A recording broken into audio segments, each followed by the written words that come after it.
Day 244 of the Daily Stoic. Consider your failings too. Quote, whenever you take offense at someone's wrongdoing, immediately turn to your own similar failings, such as seeing money as good or pleasure, or a little fame, whatever form it takes. By thinking on this, you'll quickly forget your anger, considering also what compels them. For what else could they do? Or if you are able, remove their compulsion.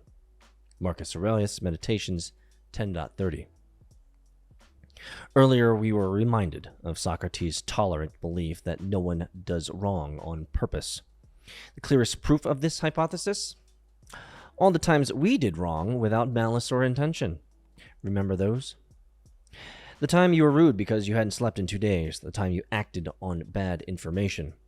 The time you got carried away, forgot, or didn't understand. The list goes on and on.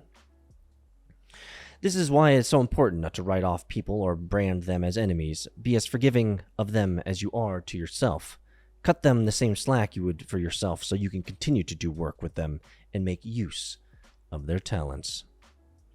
I can appreciate today's message in a multiplicity of ways. The first way that I can appreciate it is don't make judgments too fast.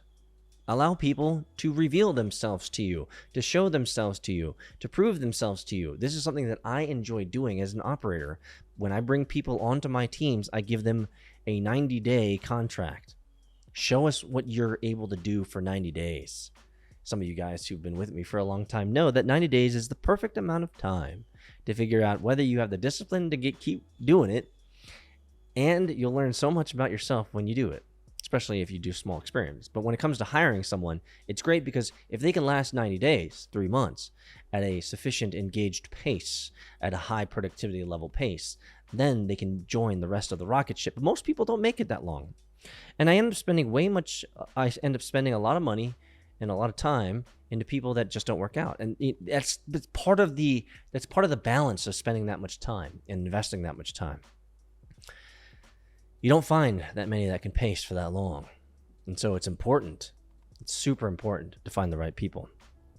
One of the things that also this reminds me of is firing faster. Man, I'll tell you, one of the hardest things that I'm still not good at, by the way, is firing fast. Like, I burn way too many hours, way too much time trying to help a person when they just won't help themselves. And I move into a savior complex where I want to help them in their lives, so therefore their work can get better. But then I go too far. I'm not their savior. And so even while I can consider my own failings, sometimes you just have to cut a brother off. If they're not living up to the hype, if they can't carry their weight, if they can't carry their bag, sometimes you just gotta let them go.